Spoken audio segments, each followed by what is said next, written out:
Assalamualaikum warahmatullahi wabarakatuh. Salam sejahtera untuk kita semua. Semoga kita semua dalam keadaan sehat walafiat. Jumpa lagi dengan saya di channel Kang Hayat. Channel ini membahas tentang literasi, motivasi, dan inspirasi. Jadi bagi siapa saja, terutama bagi teman-teman penulis yang belum subscribe, silakan di subscribe untuk terus bisa mengikuti channel saya ini. Semoga memberikan manfaat dan kebaikan bagi kita semua. Kali ini saya akan mengulas tentang mengenal buku ajar atau bagaimana itu menulis buku ajar.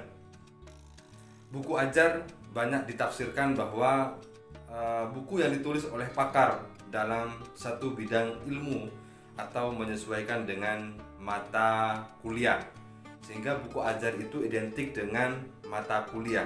Karena buku ajar itu memiliki 3 hal. Yang pertama adalah buku pegangan untuk mata kuliah. Jadi setiap mata kuliah itu seharusnya memiliki buku ajar masing-masing untuk membantu mahasiswa di dalam belajar mandiri. Yang kedua, buku ajar itu juga menyesuaikan dengan RPP, Rencana Pelaksanaan Pembelajaran. Jadi buku ajar itu sesuai dengan silabus dan RPP-nya, menyesuaikan mulai dari tujuan pembelajaran, kemudian standar kompetensinya, tujuan instruksional, dan lain sebagainya. Itu menyesuaikan dengan RPP dan silabus, sehingga acuan dari buku ajar itu mengacu kepada RPP dan silabus yang sudah dibuat oleh dosen yang bersangkutan. Dan yang ketiga, buku ajar itu adalah tugas dari masing-masing dosen. Harapannya setiap satu mata kuliah, dosen itu memiliki satu buku ajar yang terus dikembangkan dan diperbaharui setiap tahun, sehingga informasi yang dibagikan kepada mahasiswa itu memiliki informasi yang up to date dan terbaru, serta nilai-nilai kebaharuan dalam mata kuliah itu terus disampaikan oleh dosen melalui mata kuliah dan melalui buku ajar yang sudah ditulis.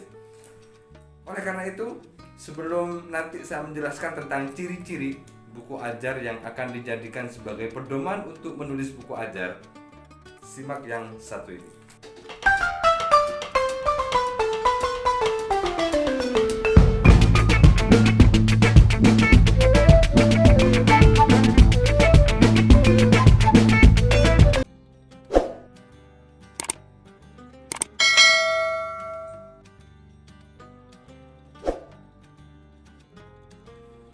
Untuk bisa menulis buku ajar, tentunya Bapak, Ibu, saudara-saudara semua harus tahu tentang ciri-ciri buku ajar.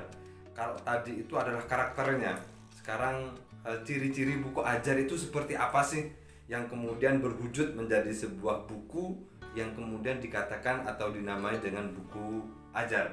Saya akan mengulas tentang ciri-ciri buku ajar. Nanti kalau kurang misalnya silakan bisa ditambahin, atau ada yang masih kurang pas misalnya silakan bisa dikomentari di kolom komentar, sehingga nanti terus akan saya perbaiki. Tetapi ini adalah bagian dari yang sudah saya alami dan sudah saya ketahui tentang bagaimana menulis buku ajar. Tidak sulit sebenarnya Bapak Ibu, bahwa menulis buku ajar itu sangat mudah, sama halnya dengan menulis yang lain, menulis opini, menulis artikel, ataupun menulis buku referensi. Sebenarnya secara teknis tidak ada bedanya, tetapi mungkin secara konten tinggal menyesuaikan. Bahkan buku ajar ini sangat mungkin untuk ditulis setiap tahun atau diperbaharui atau direvisi. Ciri yang pertama dalam buku ajar itu adalah format bukunya, bentuk bukunya sesuai dengan aturan yang diatur oleh UNESCO, bahwa format buku ajar ketentuannya adalah ukuran 21 kali 29,7 cm. Itu berbentuk seperti buku yang A4. Itu itu bisa masuk dalam konteks buku ajar, atau minimal ukuran A5 14,8 dikali 21 cm. Jadi batas maksimal buku ajar bentuk bukunya, format bukunya adalah bentuk A4. Tetapi paling kecil yang ditentukan dari UNESCO adalah ukuran A5 14,8 dikali 21 cm.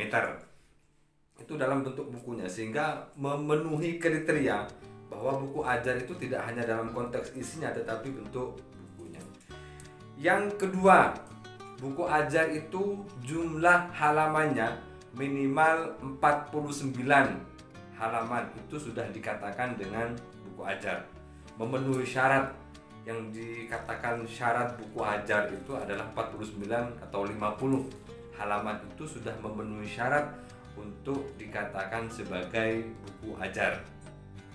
Yang ketiga, buku ajar itu memiliki nomor ISBN.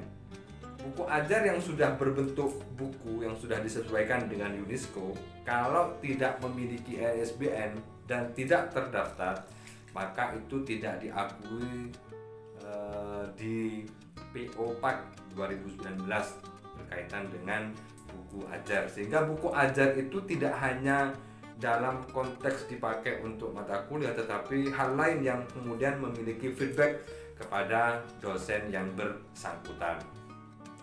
Yang keempat, buku ajar itu memiliki bahasa semi formal atau ilmiah populer. Karena segmentasinya adalah mahasiswa, maka buku ajar itu ditulis dengan semi populer yang memungkinkan mahasiswa untuk mengetahui dan memahami tentang apa yang ditulis di dalam buku ajar itu. Sehingga buku ajar itu juga harus mempertimbangkan siapa pembacanya, kemudian pasarnya siapa, marketnya siapa, sehingga tahu betul bahwa menulis buku ajar itu harus mengikuti kebutuhan pasar, harus mengikuti kebutuhan segmen, sehingga tidak salah sasaran dalam menulis buku. Jadi kalau menulis buku ajar tentunya buat mahasiswa, bagaimana buku saya ini ditulis sehingga bisa dipahami oleh mahasiswa, tetapi bagaimana buku ajar ini bisa dipahami oleh mahasiswa sebagai pembaca dari buku ajar tersebut. Yang kelima, memenuhi standar penulisan bahasa Indonesia yang baik dan benar. Subjeknya, predikatnya, objeknya, dan keterangannya. Sehingga buku yang ditulis itu padat, simpel, kemudian konkret. Mahasiswa baca itu tidak bosan. Mahasiswa baca itu enak, menyenangkan, mengalir, kemudian memberikan inspirasi, memberikan motivasi, semangat di dalam buku-buku itu ditulis. Sehingga ini adalah tugas dosen, bagaimana menciptakan buku yang menarik, yang unik, dan bisa menjadi sebuah karakter bagi dosen itu terhadap buku yang ditulisnya. Sehingga ketika mahasiswa itu baca, itu sudah tahu bahwasanya ini adalah bukunya dosen si A. Yang keenam, buku ajar itu memenuhi standar kompetensi. Ada standar kompetensinya. Ada kompetensi dasar, ada indikator pencapaian, kemudian ada tujuan instruksional dan lain sebagainya. Jadi apa yang ada di silabus atau RPP itu dimasukkan di awal bab, sehingga mahasiswa betul-betul paham, mahasiswa betul-betul mengerti tentang tujuan pembelajaran bab ini bagaimana dan seperti apa. Harus memenuhi, harus ada tujuan instruksional, kompetensi dasar dan seterusnya, itu harus dimunculkan di awal bab, sehingga belajar bab 1 mahasiswa mampu bla bla bla bla. Silakan nanti bisa Yang ketujuh, buku ajar itu harus ada daftar pustakanya. Tentunya ada kutipan dan lain sebagainya, ada referensi. Jadi buku ajar itu harus memenuhi unsur referensi di dalamnya, sehingga bukan nalar bebas dari seorang penulis, tetapi ada referensi-referensi sebagai pertimbangan dan aspek komunikasi yang dibangun oleh dosen di dalam menciptakan sebuah buku yang bagus dan baik. Daftar pustaka ini penting, sehingga kalau bisa usahakan daftar pustaka ini ya 10 tahun belakang. Jangan, kalau boleh misalnya kalau yang teori permanen misalnya boleh saja, tetapi yang teori-teori baru, informasi baru itu harus terus diupdate dan dikembangkan sesuai dengan kondisi hari ini. Jangan sampai nanti bukunya malah tidak terupdate dan informasi-informasi yang sudah lama, yang sudah tidak relevan dengan hari ini juga kurang menarik. Jadi harus ada daftar pustaka yang memungkinkan informasi, data, berita, dan lain sebagainya yang dimasukkan di dalam buku itu adalah informasi-informasi terbaru. Ada kebaharuan-kebaharuan yang dibangun oleh penulisnya. Yang kedelapan, tentu ada kutipan-kutipan dari para ahli, dari para pakar, dari penulis-penulis yang lain, dari hasil penelitian orang lain, dan seterusnya. Kutipan ini penting untuk mewarnai buku Bapak Ibu. Jadi mewarnai itu dengan pola komunikasi yang baik antara penulis dengan hasil riset orang lain, antara penulis dengan teori, sehingga ada komunikasi yang dibangun di dalam buku itu. Ketika orang membaca buku itu menarik untuk bisa dinikmati, menarik untuk dilihat, dirasakan ketika membaca itu. Betul-betul pembaca masuk ke dalam ruang yang dibangun oleh penulisnya sendiri, sehingga kutipan ini menjadi sebuah bumbu penyedap di dalam isi tulisan buku ajar itu sendiri. Yang kesembilan, dilengkapi dengan diagram. Jadi buku ajar itu agar lebih menarik, agar lebih eksotik, itu kalau bisa dilengkapi dengan diagram, dengan tabel, dengan gambar, visual, dan lain sebagainya, yang tidak hanya berisi tentang teks. Jadi pola komunikasinya bisa dibangun dengan pola komunikasi verbal dan pola komunikasi non verbal. Dengan berbagai gambar-gambar yang ada itu memungkinkan pembaca untuk menarik perhatian. Karena kalau gambar, kalau diagram, kalau tabel misalnya, ini memancing atau merangsang otak pembaca untuk terus betah menafsirkan, memaknai dari gambar-gambar yang ada itu dengan pola refresh, sehingga memberikan aspek penyegaran terhadap orang yang melihat, sehingga tidak bosan hanya disuguhi dengan teks. Sehingga butuh gambar yang kemudian ini merangsang pembaca untuk terus bertahan dan menyelesaikan bahan bacanya. Apalagi misalnya kalau diagram gambarnya berwarna-warni, ini mampu memecah kebosanan dari pembaca di dalam membaca buku. Maka buku-buku bergambar itu sangat menarik untuk bisa dibaca, ditelaah, dianalisis, sehingga bisa pembaca itu bisa menyelesaikan bahan bacaannya. Yang ke-10, tidak bertentangan dengan Undang-Undang Dasar 45 dan Pancasila. Ini penting. Jadi buku ajar itu tidak boleh melanggar ketentuan peraturan perundang-undangan, terutama dalam peraturan perundang-undangan sistem perbukuan nasional, termasuk bertentangan dengan nilai-nilai ideologi Pancasila dan Undang-Undang Dasar 45. Karena hukum tertinggi di negara kita itu adalah Pancasila dan Undang-Undang Dasar 45 dan turunannya, yang kemudian ini menjadi bagian yang harus kita jaga, membangun, memperkuat Undang-Undang dan Pancasila. Ini adalah kewajiban kita sebagai warga negara Indonesia yang baik. Yang 12, memiliki latihan. Biasanya ada di belakang draft, di belakang buku itu ada latihan atau contoh-contoh soal yang harus dikuasai atau yang harus dipahami oleh mahasiswa. Itu ada di contoh soal di belakang sendiri, itu biasanya ada. Jadi buku ajar itu identik dengan latihan, identik dengan soal, identik dengan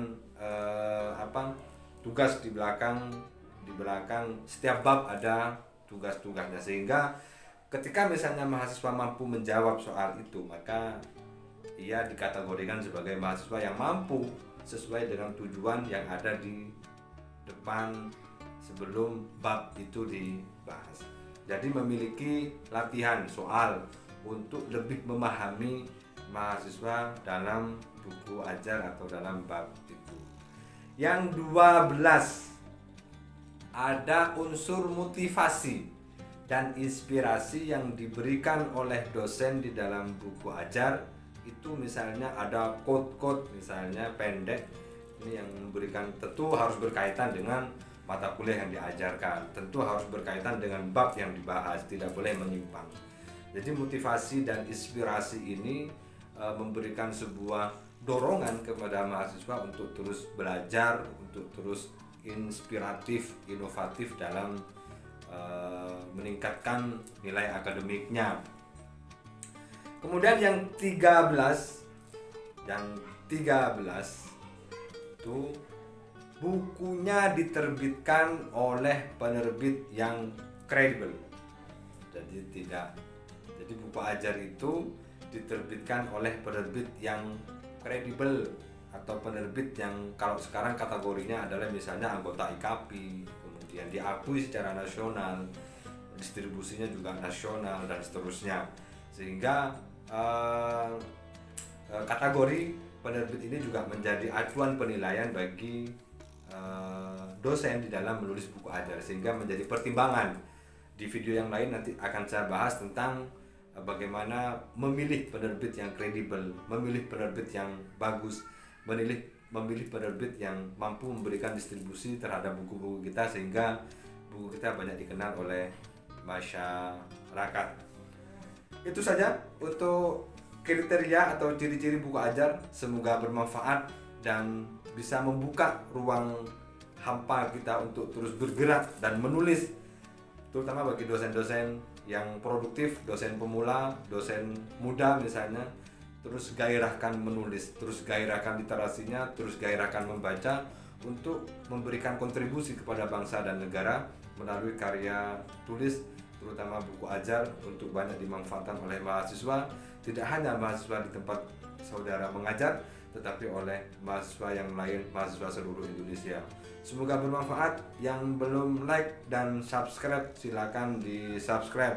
Jangan lupa tombol loncengnya dibunyikan dengan cara klik.